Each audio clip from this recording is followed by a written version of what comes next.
अच्छा बच्चों, एक्सरसाइज 4.3 इसका आज हम करें क्वेश्चन नंबर 1।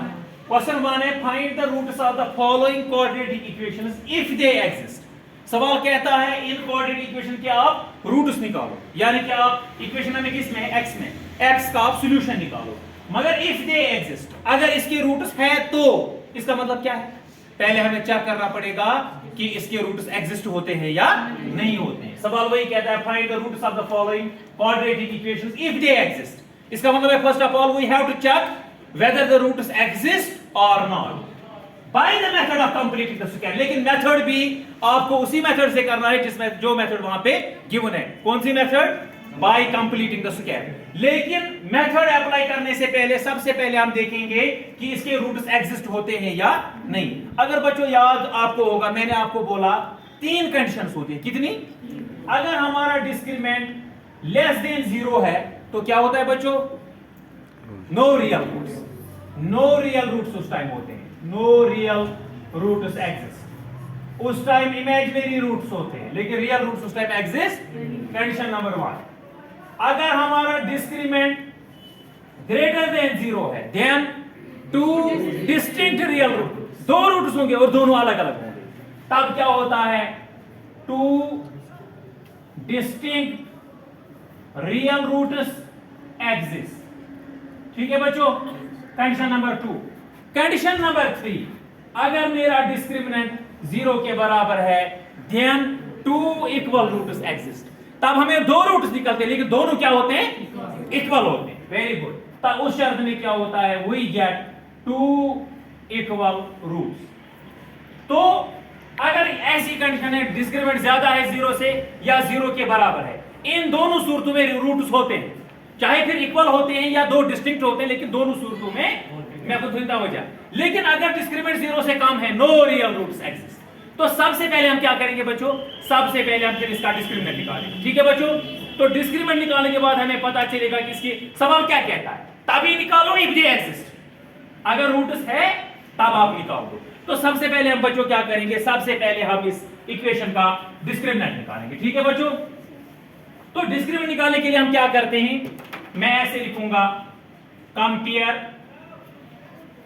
इट विद मैं इस इक्वेशन को कंपेयर करता हूं अपनी जनरल कोऑर्डिनेट इक्वेशन से। वो क्या है? शाबाश बोलो। With ax square plus bx plus c equals में 0। क्योंकि मेरी जो जनरल कोऑर्डिनेट इक्वेशन है वो इस फॉर्म में होती है, ax square plus bx plus c equals में 0। अब यहाँ पे a है तो x स्क्वायर का कोएफिशिएंट यहाँ पे a है, या x स्क्वायर का कोएफिशिएंट 2 है, इसका मतलब a है 2। इसका मतलब है a है 2 कामा b है -7 और c है 3। आसान है ना?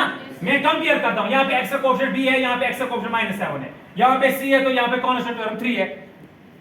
जब मैंने इनको निकाला तो उसके बाद मैं निकालूंगा डिस्क्रिमिनेंट। लेकिन डिस्क्रिमिनेंट से पहले मैंने क्या क्या निकाल के रखा? a b और c।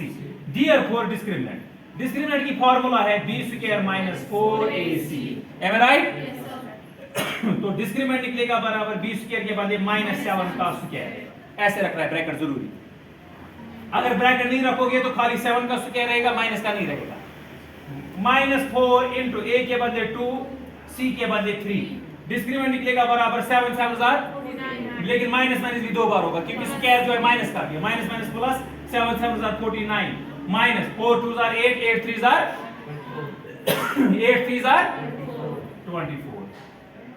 तो d निकलेगा बराबर 49 से 24 25। मैं मुझे बताओ डिस्क्रिमिनेंट क्या है? Greater than 0। यस, मैं लिखूंगा since discriminant is greater than 0 therefore the given equation, इसका मतलब रियल रूट्स एग्जिस्ट होते हैं। सुना रियल रूट? मैंने क्या बोला? अगर डिस्क्रिमिनेंट 0 से बड़ा है या 0 के बराबर है, दोनों शर्तों में रूट्स एग्जिस्ट होते हैं।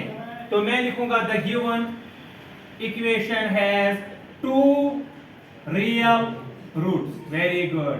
अब मैं करूंगा इस पे, अब मैं लिखूंगा बाय, शाबाश, bye completing the square method, comma हुई। Very good. अब इसका मतलब मुझे क्या कहता सवाल आप रूट्स तब निकालो इफ दे एग्जिस्ट। एग्जिस्ट होते कि नहीं होते? हाँ वेरी गुड। हाँ इसके दो डिस्टिंक्ट रियल रूट्स होंगे। लेकिन अब मैं कौन सी मेथड अप्लाई करूंगा? Bye completing the square method. तो मैं इसको एक बार फिर कॉपी करता हूं इक्वेशन को 2x² - 7x + 3 = 0। एम आई राइट? देखो कंप्लीटिंग द स्क्वायर मेथड में क्या आपको कुछ स्टेप्स याद रखने हैं। तब अच्छा, क्योंकि आज पहला क्वेश्चन कर रहे हो तो आपको बड़ा होशियार रहना पड़ेगा। पहला स्टेप हम क्या करते हैं? पहले स्टेप में हम x² के कोएफिशिएंट को यूनिटरी बनाते हैं, यानी कि स्पीच बनाओ अनुमान। देखो 2 जो है वो किसी का परफेक्ट स्क्वायर नहीं है। जैसे मैं कहूंगा 6, जैसे मैं कहूंगा 25, इसके बाद मैं लिखता हूं ये 5 का परफेक्ट स्क्वायर। 5 5 जार 25, 3 3 जार 9 अगर यहां पे होता तो मैं चेंज नहीं करता। अगर यहां पे 25 होता तो चल जाता। अगर यहां पे होता 4 16, 4 4 जार 16 तो चल जाता। लेकिन ये 2 जो है किसी का परफेक्ट स्क्वायर। मैं करूंगा फर्स्ट स्टेप में मैं जो x² का कोएफिशिएंट है इसको मैं खत्म करूंगा। यहां पे मैं बनाऊंगा इसको यूनिटरी 1। तो शो मैं तवज्जो, इसको मैं क्या करूंगा? इसको मैं यूनिटरी बनाऊंगा। तो कैसे मुझे ये 2, मेरी कोशिश होनी चाहिए x² के साथ ये 2 जो है ये खत्म होना चाहिए। किस पर कैसे खत्म? मैं इसी 2 को डिवाइड करूंगा लेकिन ऑन बोथ साइड्स, क्योंकि जो मैं ऑपरेशन लेफ्ट हैंड साइड से करूंगा इक्वेशन को बैलेंस में रखने के लिए मुझे उसको राइट हैंड साइड से करना पड़ेगा। मैं फिर करूंगा काम डिवाइडिंग 2 ऑन बोथ साइड्स। कम हुए? Very nice. मैं लिखूंगा 2x² divide by 2 - 7x divide by 2 + 3 divide by 2 = 0 divide by 2। फर्क क्या था? मैंने क्यों किया बच्चों? ताकि ये 2 यहां से खत्म होना चाहिए। ये किसी का परफेक्ट स्क्वायर नहीं है, इसलिए मेरी कोशिश क्या होनी चाहिए? ये 2 का इसका सुन और यहां पे 1 आना चाहिए। x² का कोएफिशिएंट क्या है मानो? 1। Very nice. तो 2 और 2 कैंसिल, खत्म हो गया, मेरा मकसद कामयाब हो गया। तो यहां पे क्या बचा? x² -7/2 और साथ में x + 3/2 = 0 डिवाइड बाय 2 हो गया 0। होता है आवाज समझ? कोई कंफ्यूजन? मैंने क्या काम किया? इस जो x² का कोएफिशिएंट है इसको मैंने 1 बनाया। कैसे बनाया? जो x² के साथ मल्टीप्लाई था वही मैंने डिवाइड किया लेफ्ट हैंड साइड से भी। फर्क में देखा इक्वेशन फिर से बैलेंस है क्योंकि मैंने दोनों साइड से डिवाइड किया जो 2। लेकिन हर एक टर्म को 2 देना है डिवाइड, एक ही टर्म को नहीं देना है। आप करोगे इसको डिवाइड 2, इसको नहीं करोगे, इसको नहीं करोगे, फिर से इक्वेशन बैलेंस में नहीं रहेगी। स्टेप नंबर 2 अब इंपॉर्टेंट है, ये जो असल क्वेश्चन। यहां पे क्या करना है? जो x का कोएफिशिएंट है, अब x का कोएफिशिएंट क्या है? तवज्जो करो। Very nice. 7/2 याद रखो, रफ पे करो इधर। 7/2 को multiply the coefficient of x by 1/2 8 दिन 1 हाफ जाली 1 हाफ 5 ताकारी स्क्वायर इस हम याद। क्या मैंने क्या बोला? स्टेप नंबर 1 क्या है? बोले एक स्टेप नंबर 1 मैंने क्या किया? Make the coefficient of x² = 1। पहला स्टेप मैंने यही किया। स्टेप नंबर 2 मुझे क्या करना है? शाबाश, multiply the coefficient of x by 1/2 and square it। मैं क्या बोल? x² का कोएफिशिएंट क्या? x का कोएफिशिएंट क्या है? 7/2। माइनस को नहीं लेना है, नेगेटिव को नहीं लेना है, खाली इसके कोएफिशिएंट को 7/2। आप क्या दिन जार पे 1/2 फिर उसको स्क्वायरिंग कर लेंगे। क्या को 7 1 जार 7 डिवाइड 2 2 जार 4 गो इसका स्क्वायर। इसका स्क्वायर जब आपने किया, ये आपको एक लेफ्ट हैंड साइड से और राइट हैंड साइड से ऐड करना है। Adding on both side. इससे क्या फर्क पड़ेगा? कुछ नहीं, मैं कर सकता हूं ना। मैंने आपको एक दिन बोला जो आप इक्वेशन को लेफ्ट हैंड साइड से ऐड करोगे वही राइट हैंड साइड से करो, कोई इक्वेशन पे फर्क नहीं पड़ेगा। ये क्या रोज भाई? बैलेंस है। मैं करूंगा, लेकिन याद था मैं क्या बोल? तब ये बोलियो x का कोएफिशिएंट उसको किया मल्टीप्लाई 1/2, उसको स्क्वायरिंग कर दी। अब यही मुझे करना है add on left hand side से भी। ये तो रोज यार वेरी नाइस। मैं करूंगा काम, देखो कहां पे करना, याद रखो x² अपना ही -7/2x। अब यहां पे करो, पहले यहां पे ऐड, पहले यहां पे करो, बाद में ये लिखो। याद रखो क्या करना है मुझे ऐड, बताओ? 7/4 का होल स्क्वायर प्लस 3/2 लिखना है अपना इज इक्वल टू, यहां से भी ऐड करना है मुझे 7/4 का होल स्क्वायर। आप बोलोगे सर 0 कहां गया? 0 को यहां पे फिर से ऐड कर दो, कोई फर्क नहीं पड़ेगा। आज मैं को कंफ्यूज, x का कोएफिशिएंट उसको मल्टीप्लाई करो 1/2 उसका स्क्वायर वो ऐड कर दो लेफ्ट से भी राइट से भी, फर्क है नहीं। अगर अभी चाहोगे अभी ये हट जाएगा, इधर से भी इक्वेशन फिर से वापस आज थोड़ा याद। आप देखो बच्चों मचता हो जाता हूं। अगर आप ऑब्जर्व करोगे यहां पे ये फार्मूला बन गई, ये बन गया formula a square minus 2ab plus b square. लेकिन अभी आपको पूरा समझ में नहीं आता, क्यों? अच्छा अब हम एक काम करेंगे, अगर ये फार्मूला बन गई a square minus 2ab plus b square, वो किसके बराबर होता है? a माइनस b का होल स्क्वायर। मगर इसको मैं और आसान बनाता हूं आपके लिए। अगर मैं इसके बदले लिखूं x स्क्वायर, तवज्जो करो, अगर मैं इसके बदले लिखूं x स्क्वायर, इसको मैं बनाऊंगा माइनस 2ab, इसको मैं बनाऊंगा माइनस 2ab। फार्मूला क्या होती है a माइनस b का होल स्क्वायर? वो होती है बराबर, वो होता है बराबर a square plus b square minus 2ab होता है ना। मैं इसको बनाऊंगा अब यहाँ पे माइनस 2ab। माइनस 2ab बनाने के लिए मुझे क्या करना है? इसको मैं लिखूंगा यहाँ पे माइनस 2 इंटू a कितना है? a हो गया x स्क्वायर का कोएफिशिएंट, a बदले 1 इंटू b क्या है मुझे? आप जरा अंदाजा करो, ये फार्मूला बन रही है यहाँ पे, ये हो गया a square minus 2ab plus b square. b ये b है, ये b है, प्लीज ये a है, ये a है और ये b है। शाबाश। मैं यहाँ पे बनाऊंगा इसको 2ab, यानी कि मैं कोशिश कर रहा हूँ इसको किसी तरह में फार्मूला बनाऊं, मगर फार्मूला भी बनाना है और इक्वेशन भी बैलेंस करनी चाहिए। देखो अगर मैं इसको माइनस 2ab बनाऊंगा, 2a हो गया x स्क्वायर का कोएफिशिएंट, b हो गया 7/4, यानी कि मैंने इसके बदले इतना लिखा। फर्क है कि फर्क है उसे अगर का सर 2 1 2 2 2 4 आई ये 7/4 वापस, ये 7/4 फर्क है। क्यों मैं क्या कर कोशिश, मैं बनाऊंगा फार्मूला माइनस 2ab, ये मैंने किसके बदले लिखा? इतना, किसके बदले? आप फिर से करो ना, देखो फर्क कोई नहीं पड़ेगी। 2 1 2 2 2 4 आई ये 7/4 और साथ में रहेगा x, और सॉरी यहाँ पे x भी रखना तो राजा फिगर में क्या करो, ये मैंने इसके बाद इतना लिखा प्लस 7/4 अपना ही इसका होल स्क्वायर इस इक्वल इस 3/2 को इधर ले जाओ। आप बोलोगे सर क्यों? ताकि रोज में फार्मूला, देखो इधर फार्मूला रहेगी a square minus 2ab plus b square, बने ना वैसे फार्मूला। इसलिए मैं करूंगा काम 3/2 को इधर ले जाऊंगा, पहले 7/4 का स्क्वायर अपना ही, ये चला जाएगा माइनस 3/2 मैंने टेस्ट कॉपी किया तो हुआ इतना समझ। Very nice. अब ये हो जाएगा क्लियर जब हम 2-3 पार्ट करेंगे ना, ये इंशाल्लाह क्लियर हो जाएगा। तवज्जो करो, अब हम करेंगे बच्चों का, यहां तक ये फार्मूला बन रही है, यहां से यहां तक क्या formula? a square minus 2ab plus b square, वो होता है बराबर a माइनस b का whole square. Very nice.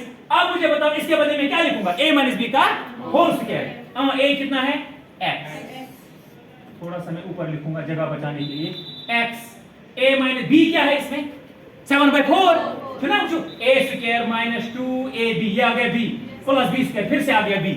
Very good. b के बदले में लिखूंगा 7/4 इसका होल स्क्वायर, बस। इस सारे के बदले में लिखूंगा इतना, और समझ, क्योंकि a square minus 2ab plus b square बराबर होता है a माइनस b का whole square is equal to, ये स्क्वायर ऊपर वाले का भी है नीचे वाले का, 7 7 49 4 4 16 माइनस 3/2। यहां तक क्लियर? Very nice. अब आप करो बच्चों काम,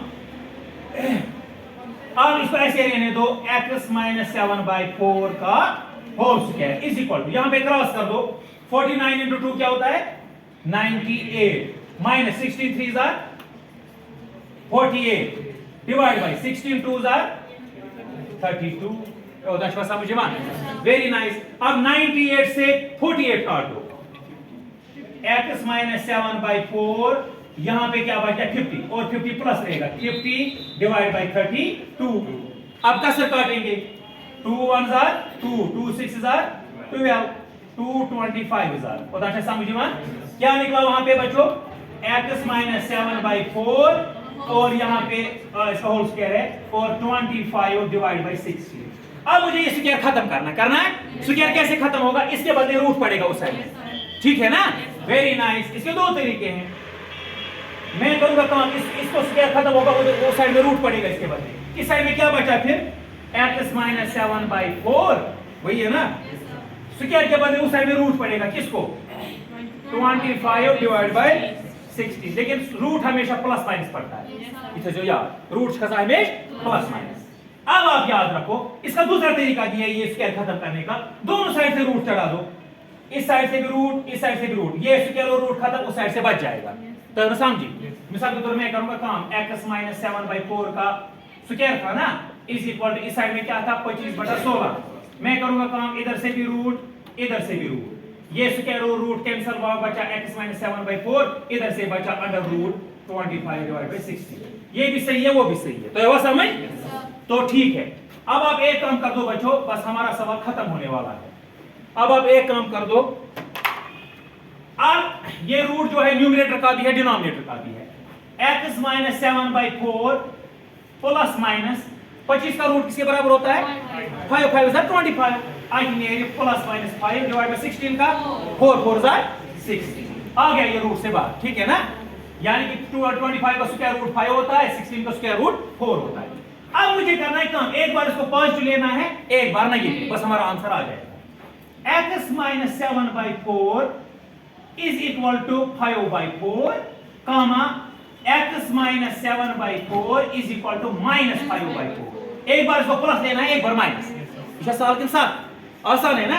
अब इसको सॉल्व कर दो, अब इसको जब सॉल्व करोगे x हो इतना सही, हाँ 5/4 ये चला जाएगा इस साइड में, ये बनी +7/4, ठीक है ना, इसको मैं लाइन भी दे सकता हूं ऐसे। चलो इसी को पहले सॉल्व करते हैं, x निकलेगा बराबर 2, जब डिनोमिनेटर सेम होगा तो इनको कॉमन ले लो, एलसीएम 4 और 4 में एक ही 4, ऊपर बचा 5 + 7, x निकलेगा बराबर 5 + 7 हो गया 12 डिवाइड बाय 4, 4 + 4 4 3 का, ठीक है ना, तो x निकला 3। एक आंसर मुझे आ गया, एक आंसर मुझे आ गया, ठीक है ना, हाँ ठीक है। अब यहां पे करेंगे x वहीं पे रहा -5/4, ये चला जाएगा -7/4 वहां, ये बनेगा +7/4, सही कर रहा हूं मैं, x निकलेगा बराबर, यहां भी डिनोमिनेटर कॉमन है तो क्रॉस करने की जरूरत नहीं है, तो 2 4 के बदले 1 ही 4, ऊपर बचा -5 + 7, ऊपर एज इट इज लिखना पड़ता है, फिर जैसे होगा वैसे ही लिखना है। x नियर बराबर 5 7 में निकालो 5 तो 2 + 2 लिखेगा, प्लस वाला बड़ा है, divide by 4, 2 1 are 2, 2 2 are 4, x is 1/2, तो x के दो आंसर आ गए, एक आ गया 3 और एक आ गया 1/2। मैंने पहले ही बोला था इसके दो डिस्टिंक्ट रूट्स होंगे, दो अलग अलग रूट्स होंगे, तो एक निकला 3 और दूसरा निकला 1/2। This is completing the square method, होगा समझ।